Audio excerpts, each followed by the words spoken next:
Welcome to the Non-Essential Podcast. I'm Steve Gibson. Yeah, hi. Hey. Yeah. What's up? How's it going? Hey. Hey. It's a party show. That's exactly how I answer my phone at work. People call, and instead of answering and saying who I am, I'm just like, hey, how's it going? Party phone. What's up? This is just the number one party boy in the Ohio area. They're like, oh, I think I got the wrong number. Like, no, you didn't, hun. Yeah, all right. Well, we'll keep it between us. Yeah, I'm Ben Matlock. This is the Non-Essential Podcast where stories are told, blood is shed, and fucking whatever. I don't know. I don't give a shit. I don't care anymore. That's the introduction. It's pretty apparent. Yeah. I'm going to bed. Despite the fact that I forgot that it was even the podcast night, I do have a topic this week, and it's kind of like we've talked about it a lot. It was down to the wire today, and I was really busy at work, and I'm like, I don't have shit. And then I got this idea. Instead of doing like the regular fallback stuff, I thought I'd do two of the regular fallback stuff crammed into one. Oh, good. So a last minute clusterfuck. What could go wrong? Yeah, no, it's funny because it's kind of, and I didn't even realize it until like right now when we were getting ready to record. It's kind of something that I've always wanted to do, but like the reverse of it. Anyway, I'm trying to like build this up like it's some big surprise, and it's not. I've got a couple of mythological creatures, which is one of our go-to like topics. But then I've got a brief description of the creatures, and then I found short creepypasta that people wrote about the creatures. Outstanding. So like, yeah, you get the real introduction to the creature. Made up creatures, and then really fucking made up creatures. Made up stuff, yeah. Yeah. And then this first one will be fun because I meant to look up how the hell you pronounce this, and I didn't. It's Scottish. So I'll just jump right into it. It's haggis. That's how it's pronounced. Yeah, and it's delicious. Everything's it's pronounced as haggis. Terrifying haggis. It's the Nuckelavee. I don't know. See, I can't do a Scottish accent, so I don't know how to, it comes out as like Spanish. Yeah. Anyway, it's a, like I said, Scottish mythological creature. It's said to live in the sea, but you never see it in the sea because you only see it when it comes to shore to terrorize victims on land. So, like, the whole it lives in a sea thing is kind of random. Not necessarily. A lot of people, like, a lot of creatures and stuff and monsters, like, hell, fucking half of Lovecraft's things are all monstrosities that hide in the ocean until it's time to fuck something up. So, well, I'm going to vacation in Scotland and terrorize people. The Nuckelavee, whatever, is described as a horse-like creature with what appears to be a rider attached to its back. This rider resembles a man, sort of, but it has no legs. So it's like a horse with the torso of a man growing out of its like back, which is terrific. It has one large eye, so it's like a cyclops, but the eye is in the center of a very large head of up to 3 feet in diameter. Although I was confused because it speaks of this one eye, and it's on the rider's head, but all the drawings also had one eye on the horse. So that would be 2 eyes, just like not, separated by some weird monstrous like spine. But anyway. So you've got this like weird ass one-eyed half person glued to the back of a horse. Doesn't have legs, like I said, but the horse has legs, but the rider doesn't. But the rider's arms are so long that they can drag on the ground. That'd be a pretty sad monster, like just a fucking horse with no legs. With no legs. It's just kind of flopping there on the shore. It's like, oh, we're being terrorized. I'm going to get you if you just walk a little bit closer. I can't come to you. You're going to have to come to me. Get over here so I can lick you to death, you fuck. But I loved that all the descriptions had it's like, but its arms are so long they drag on the ground. Like, it's scary, but that just makes it sound like goofy. Donkey Kong up there. Yeah. Right.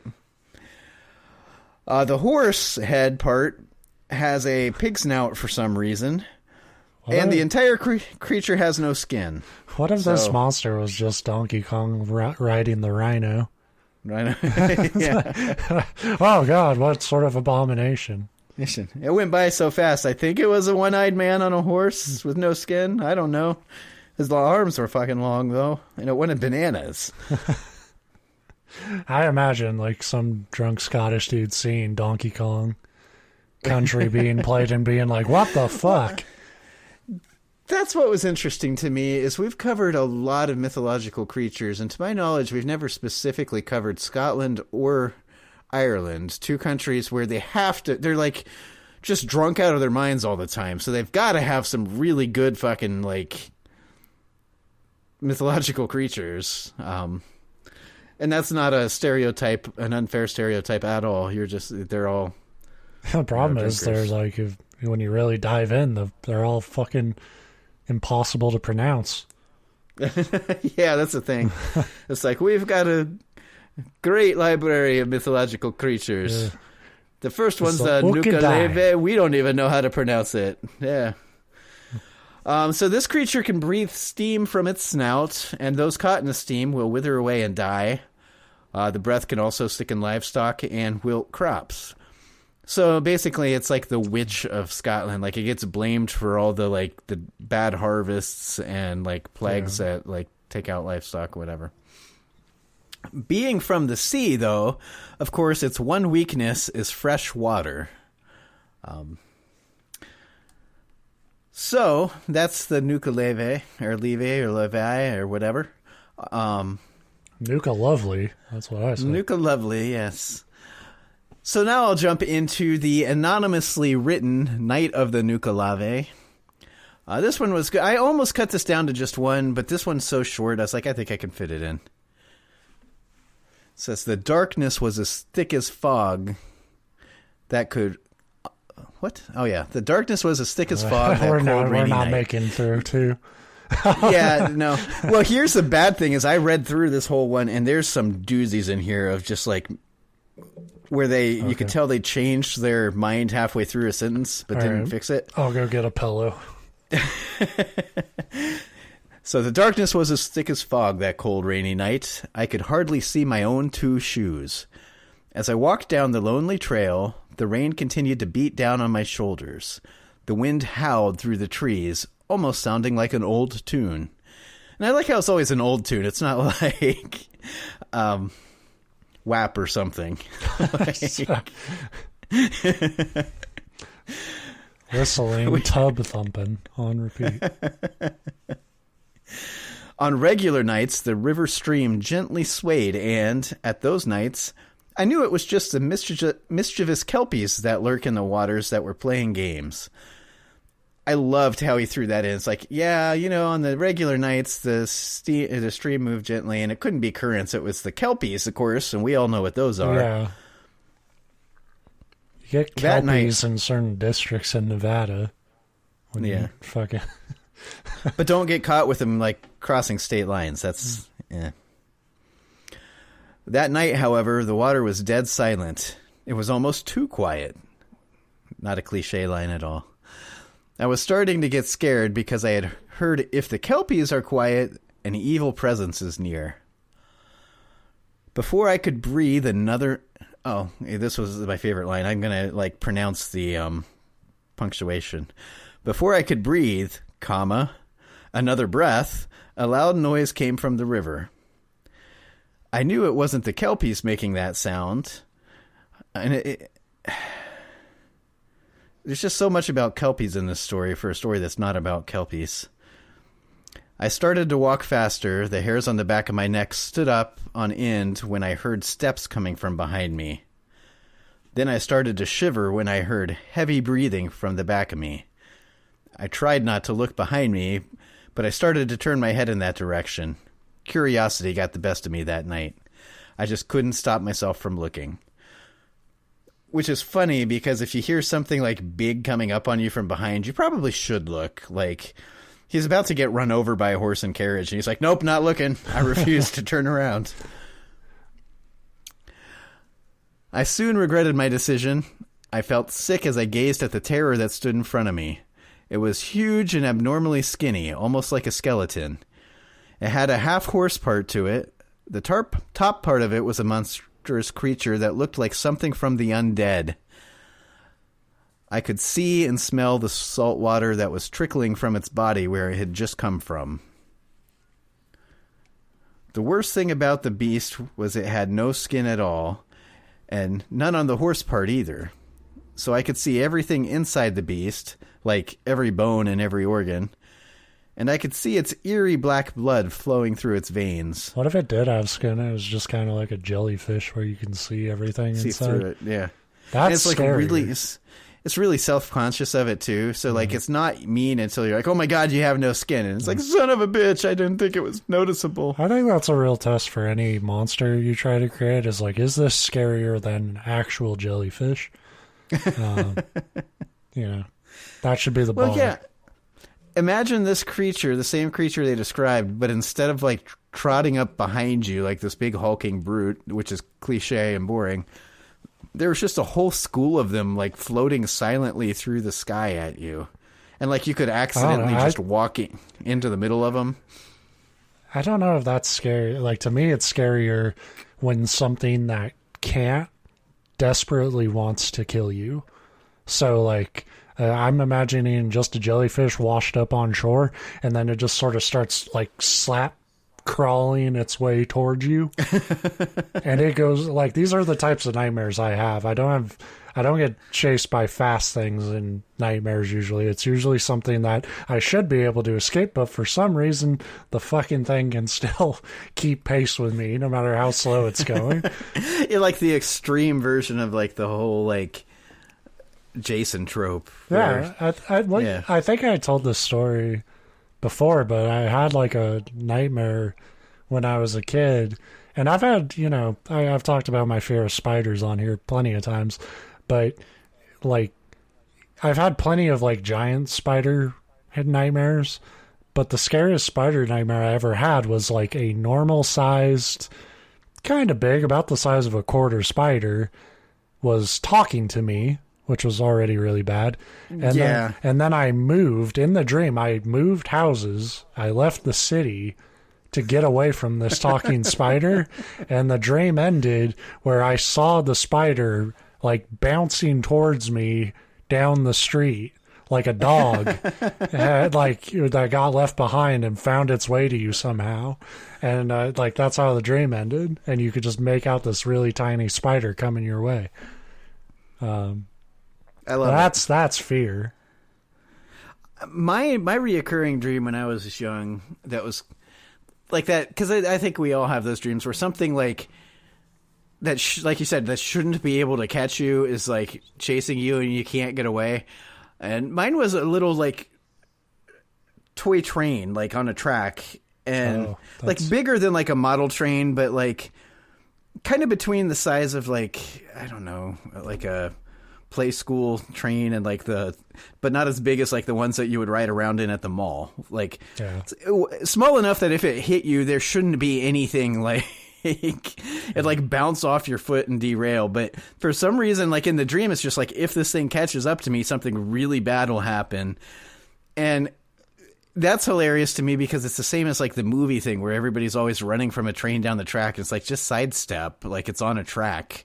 Yeah. But in the dream, like no matter where you'd go, the track would like just like follow. They did think of that in Red Dead 2, where you're trying to get away from the train, but you're on a bridge, so you can't really sidestep it. Yeah, and a lot of movies will do that where there's a reason, a bridge or something where you can't just sidestep. Yeah. But anyway, that was mine. A toy train terrorized me as a kid. And it was one of those dreams where you'd wake up like heart racing, like kind of scared, but at the same time, like even then, as young as I was, you're like, why the fuck was I afraid of that? Like, why is that scary? And I think it's more the like emotion of not being able to get away from something that you know is going to be bad. But this story does not. I don't see this story invoking those kind of dreams. Yeah. Anyway, a shame. Yeah. So. To pick up where we left off, he turned around and saw this horse thingy with no skin. Through the chest, he could see the heart beating repeatedly. I like it's not rapidly, it's repeatedly, as if other regular hearts beat once. Sometimes it feels like mine does. I should go to a doctor. I was very frightened now because I knew I was looking straight at the most feared and hated creature in all of Scotland, the Nuckelavee. It's the most feared and hated, but we don't know how to pronounce it. It gritted its rotten yellow pointed teeth at me. How do you grit your teeth at somebody? Like, now I'm picturing it like pointing its jaw towards you. Like, I mean, you can imagine like a dog or a wolf like burying its fangs. Probably the same idea, except this is like Mr. Ed doing it too, so it's hilarious. Well, and in fairness, horse teeth are terrifying. I'm not a big fan of horses. Like, from afar, sure, but up close, they've got giant teeth. Horses are really cool, but they're very strong, and I'm not. Yeah. So I don't like to be too close to anything that can whoop my ass in a fight. Right, which is why I spend a lot of time away from everything. Right, that's why I'm in a bubble. Blah, blah, blah, gritted its teeth at me. I stared into its one eye that was burning with fiery glow, but its fire couldn't melt the icy chills of fear running through my body. Suddenly, he's a poet. Yeah. I started to run. There was nothing else to do but that. I don't think I have ever run that fast in my life as I did then. The sounds of its stomping hoofs were not far behind me, though. I almost didn't make it that day because it rose up over me and its extremely long arms and sharp nails tried to reach out and end my life. You don't know that. Yeah, I mean... Could have been a big old hug. Or the tag of your shirt was showing and it was just trying to tuck it in for you. It's like, this would be embarrassing if you got to town and somebody noticed. Let me fix that for you. This is the problem with cancel culture. We all just assume the worst about giant hell monsters from the ocean. Now I can't even do my stand-up routine. Don't you hate it when you have no skin? I buried my teeth at some guy and he thought I wanted to kill him. Then I got at least some luck. As I ran faster, I came to a stream of fresh water. I remembered the monster hated this type of water, so I ran my hand through it and splashed it at the Nuckelavee. It roared in anger and turned back around. Ah, fuck. Ruined my pants. These are dry clean only, you asshole. Think I'll go home now. I eventually got back to my home. I sat down, struck with fear. I didn't want to tell anybody and kept it quiet for many years, but 45 years later, I wrote this down to warn you. I still live in fear of that thing, and every time I'm out at night, I swear I can always hear the subtle sound of its clomping hoofs. Real fucking Star Samaritan here, fucking getting back to us on the threat like 40 fucking years later. But, I know, and I just love that it's like such a random, like, it's like, I didn't want to talk about it, but 45 years later I did. But I need to protect my family. One time I got chased. It's like, well, awesome. And I love it's like, this thing was terrifying. It reached out to kill me and I splashed water at it. And then I went home and was terrified for 45 years. It's like, I just started carrying a canteen with me. Problem solved. Yeah, your fucking neighbor has the same story, except instead of fresh water, he threw an empty tuna can at it. You know, it doesn't seem like this thing's that tough. No. Yeah. Although I love picturing all the people in Scotland walking around at night with like super soakers. It's like, yeah, come at me, bitch. Yeah. I'll squirt you good. The one thing is if you like throw Dasani on it, it makes it stronger. Yeah, I got to make sure you get the correct water. Yeah. So that's the Nuckelavee. Well, the other one I have, Nuckelucky to Nuckelucky have met him. I just love that, like, in description, this should be a very terrifying creature, like a horse with a man-shaped tumor in the back with giant arms and no skin, and it'd be a great Bloodborne boss.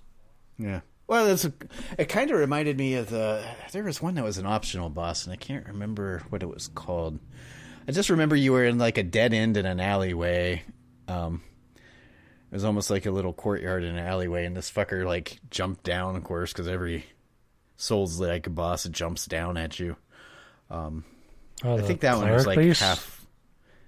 No, like the first one. No. Oh.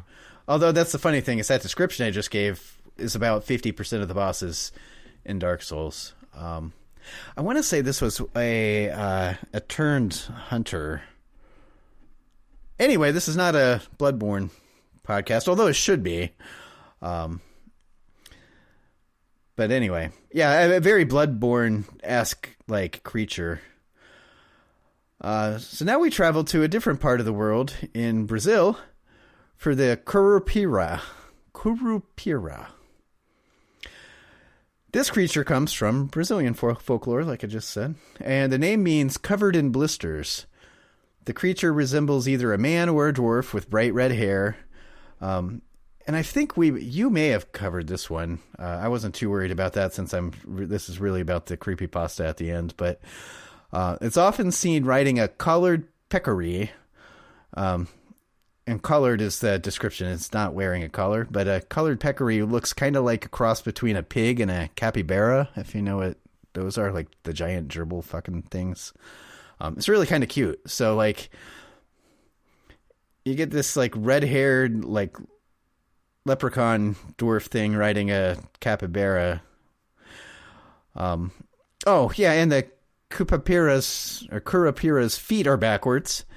So that makes following their tracks confusing, which is funny. It's like his one trick is that his feet are on backwards. So if you try to follow the footprints, you're going in the wrong direction. As if you couldn't just be like, hey, we know this creature's feet are backwards. Let's follow it backwards. They can emit a loud whistle and can cause illusions that drive their victims to madness. So like a lot of the like dwarven... impish type creatures, this one's kind of about just it's not like out there trying to like eat you or like impale you on its horns or something. It's really just about like fucking with people and driving them insane. But the cool part is they are said to prey on those who overhunt or poach, or those who hunt and kill animals that are taking care of their young. So it's like a environmentalist creature. It's the Lorax. Yeah, pretty much. Yeah, he was annoying, wasn't he? What's that? The Lorax, wasn't he annoying? Just always telling me what to do with my trees. Yeah, I know, they're my trees. I invented this Whoozle What's It or whatever. How about you tell this fucking Seuss character to not make so many books, and then there will be more trees, huh? Right, yeah. Cancel culture. Let's cancel. Take it up with your god, Lorax. I don't know where I'm going with that thought. Yeah. So it's funny, like, it starts with the name means covered in blisters, but, like, most of the art that pops up when you search Kurupira looks like a backwards-footed Keebler elf. Like, it's almost this cute little, like, kind of like the Browns elf. I know you know the old Browns mascot. Like, that's what it looks like, just with backward feet in most of the drawings. It's like, yeah, that's not particularly threatening. Yeah. But apparently it's got out there doing the Lord's work and killing off poachers and evil, over hunter type people. Yeah. And that's all I got on it, except for the anonymously written creepypasta, which is simply called Curupira. And I'll go ahead and read the author's note. It says, "Hey guys, I'm from Brazil and I want to share with you what I experienced." Which I like that that's written as an author's note, but it's clearly like to get you into the creepypasta first-person perspective. Yeah. I am a biologist, and I went to Amazon rainforest. Not the Amazon, just he went to Amazon rainforest to do some research about Amazon.com. Right. And searched rainforest. To do some research about the Phonotureo Nigiveranter, which I know I butchered, but it doesn't matter. The most poisonous spider, also known as Brazilian wandering spider. Well, right about Arana that. amidra. Like, what are we doing with a little elf fucker? Fucker. You got a real nightmare there. I know, like the biggest terror in the Brazilian rainforest. You're like, but I'm not here. Literally, the next sentence, but that doesn't matter. I'm here to tell you about the Curupira, one of the creatures from Brazilian folklore. The oldest manuscript mentioning this creature is from May 30th, 1560, a few years after this land was discovered, quote unquote. Here's what's on the manuscript. It is something known by everybody that certain demons run around these woods, which the Brazils call Curupira. They often appear to the Indians in the woods, flog them, hurt them, us, and kill them, us. In testimony to this, some of our brothers who saw them were killed by an unknown creature. Which is weird, because you just said you saw them, and then they were killed. So apparently this thing like 6 other creatures on you. Because of that, the Indians used to leave in some paths, which would have the rough thickets entries or on the summit of the highest mountain, bird feathers, shakers, arrows, and things alike, as a kind of offering, praying fervently to Kurupiras that they do not do evil. And I don't know if that's an actual, transcript from a manuscript, or if he wrote that. If he wrote that, that's perfect, because I read a lot of old explorer stuff, and it sounds exactly like what you read out of their diaries. And again, I should point out, I always say he when it's an anonymous author. I don't know if it's a he or she or they. We're just really bad about routinely assuming genders when we don't know who did a thing. Sorry. And I'd like to point out, be like, no, I'm doing that thing where you say he, but you don't really mean a gender, like when you say sub dudes. But that's not it at all. I've got that trap where I picture a guy writing it. We just have the inside scoop that Mark Twain wrote this. Yeah. In fairness, I'm not even going to say in fairness, because it would have just made me stupid. But anyway, so the author did either a really good job, or that's from an actual manuscript. Either way, I kind of like that passage. The principal characteristic of the Kurupira is its feet. They're just like human feet, but turned backwards. As a result, it leaves footprints that lead you in the opposite direction to the way that you want to go if you are running away from it. I didn't think of that. I thought of you trying to follow it and going the wrong way. But if you're trying to get away from it, but then wouldn't you just go a direction that the footprints don't go at all? Veer off. Again, it's the train track thing. Anyway. My first day in the Amazon was normal. I set up camp close to an Indian tribe that lived there, since there was no hotel near enough the woods that would permit me to study completely what I wanted.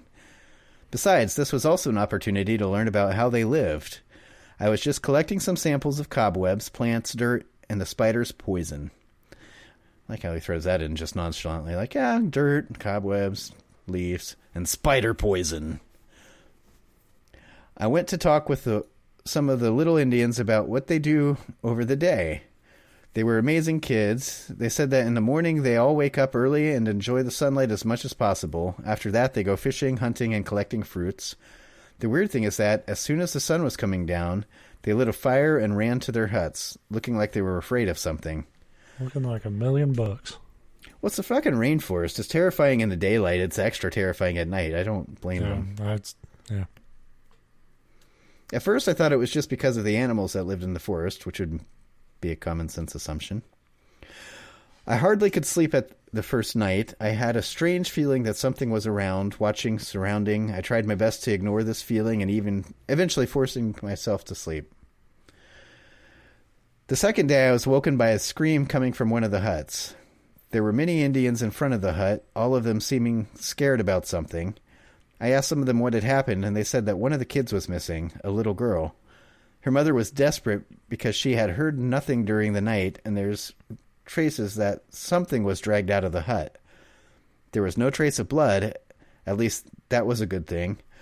The strange thing is that some of the Indians gave me a bad look, but with what was happening, I ignored it. Eventually, some Indians went to search for the kids. I like that eventually they went to search for the kids. we've had lunch now. I guess it's a good time to start looking. And I like it to search for the kids when apparently I thought it was one girl that was missing. Whatever. I couldn't stay without doing anything about it since she was just a little girl. During the day, I asked one of the Indians if something like this had happened before. He said that it had only happened once a very long time ago when he was just a kid. He told me that one boy disappeared, just like this girl, but that night one of the adult Indians was awake and saw a creature dragging the little boy. He warned everybody as soon as possible, and they went to search for the boy in the dark. Again, I like that reasoning. It's like you see him being dragged off, and instead of like trying to stop it, you're like, I'm going to go warn people and then go look for him. Like, wish there was something I could do that was quicker. Oh, well. Thank God I tried to save you eventually. Yeah, that's the part I left out. It's like he went to warn the other villagers after lunch the next day. After a week, he thought he felt bad about it. Oh, yeah, by the way, I saw the kid. Yeah, he's being dragged off by a creature. After 3 days of searching for the boy, they found his body severed and slaughtered. Nice. It was the most horrifying thing they'd ever seen. At this point, I was staying... There is a wandering spider that would top that, but it does sound bad. I was staying very creeped out, thinking of who might be capable of doing such a horrible thing to a kid. A spider. Why was this happening again? I said a spider would be willing to do that to a kid. I know. Again, this like little like impish elf thing is going to get blamed, and it's this exact spider that this guy's here to research. I asked them if there would have been some reason for a thing like this to happen. They said at this time some hunters were around the region, and some kind of protector spirit of the forest, also known to them as a Curupira, didn't like the way the hunters treated the animals. After catching the animals, they tortured and killed them just for fun. For punishment, the spirit took the kid. Well, that doesn't seem fair. It's fair. Some weeks... A man's game charges a man's price, boy. The people of the land that are doing nothing wrong are going to pay for what these poachers are doing to my animals. Hey, we're all God's children. Some weeks later, after that, they found some of the hunters in the same condition as the kid. Now I realized why some Indians were looking in bad ways at me. Maybe they thought I was the reason why the Curupira had taken the little girl, and I also started to think that way. I did look like a backwards-footed pixie elf bitch, so... I was sniping endangered sloth in my free time, just for fun. I mean, they were probably looking at you sideways because you're a weird bastard looking for spiders. Well, I would hope that, like, if I was a tribe in the middle of, like, the rainforest, and some man, like, some strange man came and said, I'm going to live real close to you guys. And you're like, oh, okay. And then one of your I'll just be peeking at you from a hut. I'm going to be talking to your kids all day just to see what they do for fun, for no reason. You'll see my wide eyes in the darkness as you hear the rustling of leaves somewhere you don't want to think about. But if any young girls go missing, I had nothing to do with that. Just don't check my hut. Yeah. I didn't realize the story was about a pedophile when I picked it. You need a way to really humanize the protagonist, so why not? Why not make him the most evil piece of shit? So he was starting to wonder if his being there is what angered the spirit. That would be I'm sorry, that would be a great twist on any horror story. Now, what if all that bad shit happened to a pedophile? You don't have to feel bad for him at all. Twist, you were feeling bad for him. You felt bad for a pedophile. You're just as bad. Like that, yeah. That's what you get for feeling empathy for a character who... Now remember this going forward. Anytime you read a book, the main character might be a pedophile by the end.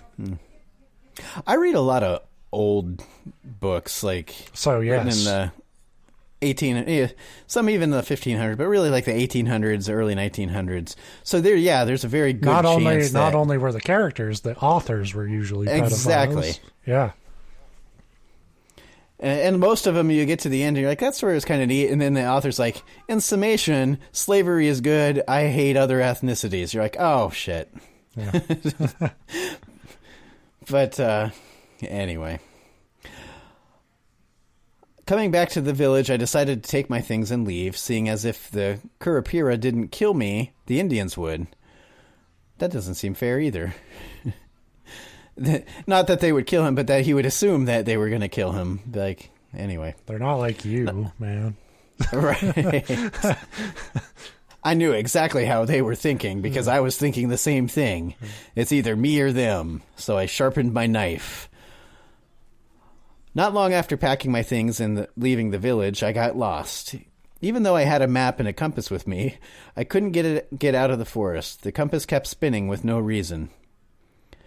And I always love this idea that a character has to have, like, some character plot, like, paranormal reason why his compass doesn't act up to get lost, as if following a map and a compass isn't fucking hard as, like, shit anyway. Yeah, and they always talk about a compass like it's something, like, what the fuck good does it if you're in the middle of a jungle and you happen to know, like, what north is? Yeah, you know? Well, I know I'm looking this way. Like, there are some guys who can really use that and dig deep and survive, but most of the time it'd be like, well, I know if I go north eventually, I'll probably die. At the top of this piece of paper, so, right? Yeah. Yeah, at what point does the paper end? Anyway, it was getting dark, and staying at night in a forest with every kind of animal, where every kind of animal could kill you, isn't good. Even more when an unknown creature is looking for you. Then my heart almost stopped. A few meters away from me, I saw yellow glowing eyes looking in my direction. Whether it was a Kurupira or not was a discovery I wasn't willing to make. I ran as fast as I could without knowing where I was going. Yeah, that's what my first thought was.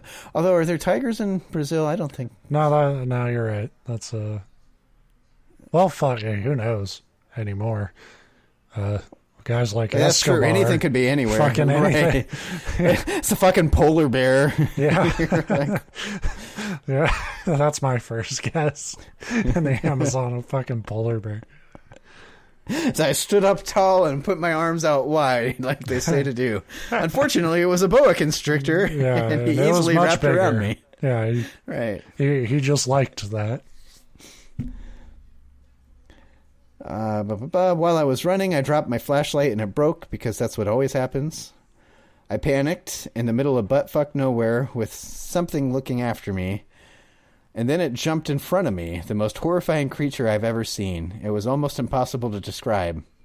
It had a weird, badly shaped head with big, sharp teeth and a body full of pustules and a yellow liquid coming out of it. Oh, it's standing a mirror. God is ass. Again, if you Google this thing, it's not at all what I got, but whatever. It was standing on fucking leprechaun. Yep. It was standing on four. Also looked like its torso was awry, and what led to no doubt was it was the Kurupira. Its feet were backwards, and he was so scared that he wrote 3 sentences like strung together that made no fucking sense. At first I was paralyzed, but then I grabbed a stone in the ground and threw it at its head and ran away from there. That's not what paralyzed is. If you like, that's just hesitation. And then you threw a rock at him. You know, at dinner tonight, at first I was paralyzed, but then I picked up my fork and ate my food. Yeah. That's just pausing. Paralyzed is overused. Yeah. Although, again, this author's first language may not be English, so keep that in mind. But I'm still going to make fun of it. That's not going to give you a free pass. There was nothing wrong grammatically or anything. Like, that wasn't a language barrier thing. I just think the vocabulary of saying I'm paralyzed and then I fucking did a thing is very funny. A lot of words in this one and that first one that are like, it's almost like, and maybe this is where we're wrong when we write our own creepypasta. There might be a rule book out there that says you have to use these particular words in your story. And paralyzed is one of them. It's like, although we have a whole run of stories that we've read where we've missed on the, like, I nearly shit myself, I nearly pissed myself thing. Like, The first 10 creepypastas we did all had that exact line in them somewhere. Maybe this one still will. I don't know. No, I didn't read through this one. And that's why creepypastas have really fallen off. Yeah. I'm going to write an op-ed about the decline in creepypastas. The rise and fall of creepypastas, and then it'll just be a picture of my face. The man who ruined creepypasta. The man who fucking killed it. Yeah. So he threw a stone at its head and ran. The only thing I could hear was some kind of howling and growling that I've never heard before. All you hear is... Fucking hurt. Ow, man. What the hell? What the fuck, dude? that would be such a better story. The time I hurled a rock at some dude for no reason. I hope that's like the next like big Bigfoot video. You see a Bigfoot and you just what the fuck? That's awesome. We entertain ourselves. Yeah. So I heard the growling, and it was getting louder and louder. That thing was approaching me, and I had no hope that I was getting out of this place alive. I was still running from the beast when the howling suddenly stopped. I heard a thump. I don't know why I'm laughing at that, but now I'm picturing a clumsy creature like, I'm going to get... Oh, tripped over fucking God roots. Damn it. These backwards feet make it so hard to fucking get you. Well, really, that was my first thought when I read backwards feet. Like, it's got to be really hard. Have you ever tried, like, walking backwards? Yeah. Like, it's just, ain't easy. I heard a thump. I didn't know what had happened until I saw one of the Indians right in front of me with a bow and some arrows with him. Seemed that he had taken the beast down for a moment. The Indian advised me to go back to the village with him, but I knew if I had done this, the danger would go back with me, and I didn't want that thing close to the Indians again. What a nice guy. Yeah. I didn't want to lead it back to the place where everybody has weapons, so I took off on my own through the jungle. Yeah. That tells me this guy is guilty of some shit. Yeah. He just didn't want to... I didn't want to go back to the village. They might have found the daughter's body in my tent by now. Yeah. I knew. I was stone cold busted. The Kurupira must have thought that I was going to repeat the acts the hunters did a few years ago, so I hesitated at first, but there was no other option for me to get safe. So where are you at, dude? Make up your fucking mind. It's like, yeah. I didn't want to go back. It would follow me, but I thought it was best for me, so I did it. Also, I couldn't read this compass, as it turns out. It wasn't actually a compass. I was following my watch. I should have reached 12 like hours ago. What the hell? It keeps spinning. I don't get it. Oh, jeez. I may be sleep deprived. I don't know. Anyway, on our way back to the village, the Indian heard someone crying. The crying was from the little girl. Convenient. The Indian ran to where the crying was coming. He yelled at me, saying he had found the girl in a hole in the ground. And I was like, fuck. I mean, good. As soon as he finished his sentence, the sound of the Curapira was back, and this time louder than ever. I saw it passing close to me and going towards the Indian. Screams, and the sound of flesh getting ripped was everything I could hear. But luckily I saw the little girl crying coming my direction, so it was just the Indian. Woo! Oh, thank God. Whew. Good news, I found your girl. Bad news, your husband's gone. Bad news, we're in Silent Hill. Right. The village wasn't far from there, which I suddenly knew even though I admitted to being completely fucking lost. I still could hear the screams as I led the girl to her home. After the screams stopped, I told the girl to run as fast as... What? It's like, wait for the screams to stop. Don't worry, it's eating right now. We're good. Uh-oh, it's done. Run. Yeah. I went in the opposite direction, shouting to lure the beast. Again, good for you, I guess. After running for about 30 minutes, I stepped on a hole and broke my ankle. fuck. That's pretty. That is very matter of fact. Yeah, it's just like, la la la, run, follow me, run, fuck a like hole. All this my description, ankle. and then just like, and then I broke my ankle. Yeah. Is this... It's anonymously written, but I kind of think this is your dad's story, isn't it? Well, he knocked himself out by stepping in a hole. He broke his ankle playing basketball, and then he milked it for the rest of his life. Yeah. Well, maybe I remember that when that happened. Though you're like, my dad was hunting and he fell in a hole and knocked himself out. Very funny. Like he's a big idiot. What you failed to mention is that he was running from a Curupira that had made its way all the way up to. I certainly believe he was high enough to think he was running from mythical creatures. Sure, creatures. Yeah, I'm sure he felt that. The fear was real. It's real, yeah. I stepped on a hole and broke my ankle. At this point, I haven't had any hopes of getting out of the situation alive. Well, you keep like putting yourself in like, oh, I'm saved, but I'm going to veer off this way for no reason. Now we got to run. Yeah, this is a very fucking yo-yoing escape story.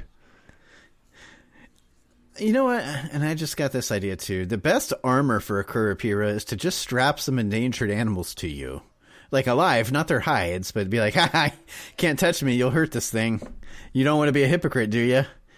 I think you just like kind of step on what would be the front of its foot and flat tire it all the time.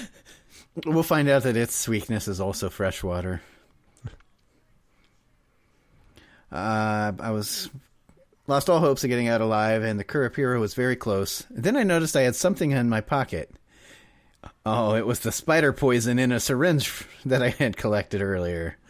I don't know why it would be in a syringe.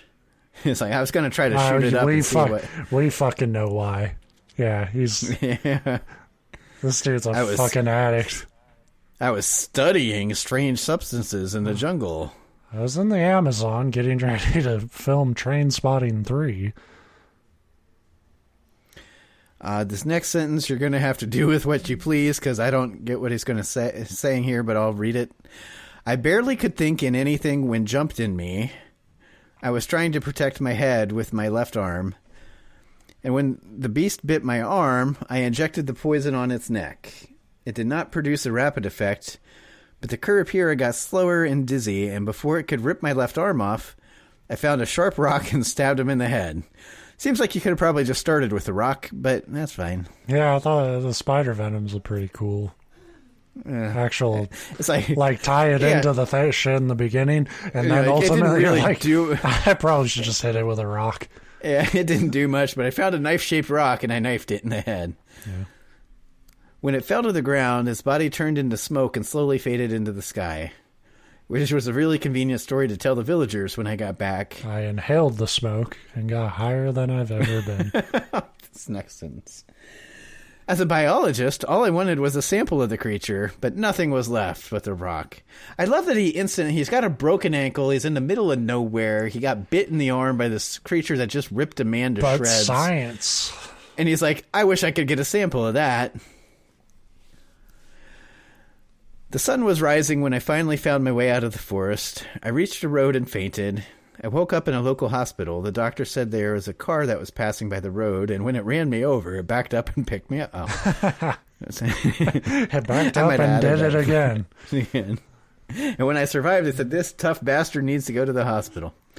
When they saw me, and they took me to the hospital. I can't really prove what happened, and I will never come back to the forest again. I lost almost all of my movement in my left arm, but the important thing is that I could get out of there alive. That is pretty important. Yeah. And I like that, like, for as much as you cared about the villagers, it ended by the time you got out, you're like, I'm safe, fuck them, they're on their own. Yeah. That's the end of that. So then that's the end of what I got. I didn't bring 3 because that would be a fucking long episode. No, we're good. But I liked the start of this second one. I really liked how it was written, and then it got a little kind of all over the place. They were. The first one was just kind of just a guy saying like, "Hey, this thing, I ran away from it." Splashed some water at it and then didn't talk about it for exactly 45 years. Yeah. The second one was pretty fun, but kind of, like I said, very rambly about, oh, well, I ran, but then I had to run back, and then it was time to run again. You know, it was very... Not really sure what the guy wanted to do. It kind of felt like, but it made more sense once I realized he was on heroin. Yeah, spider venom. I didn't realize was a street slang for heroin, but I'm out of the game a bit. Yeah, but its yellow eyes got this fucking big when I shot him up in the neck. That would make the story like that much better if instead of like doing the biologist in the jungle trope thing, it was like he just flat out admitted like I'm going into the jungle to like harvest. I guess I don't know where cocaine, like the cocoa plant, grows. Probably not in the heart of the jungle, Colombia. But it's like that's where my lab is, where I make meth. That's 100% why I'm here. I'm not even going to lie about that. And then that would also build in the thing where the Kurupira could be like, I fucking hate meth. I lost a cousin to meth. Like, get out of here, druggie. Yeah. But yeah, it felt to me like one of those things where the author himself or herself or themselves was kind of overthinking it. We fall into this thing, or at least I do, where you kind of want to try to plug all your little plot holes. And you don't have to. It's there, especially with like a creepypasta type horror. That's a genre just known for giant gaping plot holes. It's not the point. You just keep it like you keep the action and the suspense and the scare going. Yeah. But when you start to think, it's like, well, I got to have a reason why I run to the get found on the side of the road. So I'm going to distract the creature, but this guy's going to come find me, and like. You end up with a whole bunch of those unnecessary details that to the reader then, like in your head as a writer, you're like, oh, well, this makes perfect sense. I'm plugging these, I'm explaining things. And to the reader, you're like, what the fuck is this guy doing? But aside from that, I liked it. No, I liked what I respect about the first story is that it was 4 paragraphs long. I can always get behind that. But anyway, at the beginning, I said it was kind of something I've always wanted to do. And by that, what I meant is the various times we've written stories, and you've written one or two more than I have. I've really thought about like going and looking up some of these mythological creatures and then writing a story like a creepypasta based on that. Instead of like just pulling a creature out of your ass, although that would be a terrifying creature. I feel like I wouldn't be able to do justice to those things. That's why I have to like make up my own dumb shit. That's the exact spirit of creepypasta, is not doing justice to anything. That's true. Not the art of writing, not the art of storytelling. But these are fun. And this was fun, and we'll have more fun in the future. Oh, shit, that was a long episode for me coming and starting the recording late. And I haven't eaten yet, so I'm dying to finish this and go eat. That was my day. I didn't eat anything at all till dinner, so I get it. I'll let you go eat human flesh, whatever. Yeah. I'm full of ideas now, thanks to these great mythical creatures. Thank you all for listening. We'll be back next week. And then we'll probably take Thanksgiving off, so there will be a week off after that, I imagine. And then and then fuck it. Take it a week at a time. Bye-bye.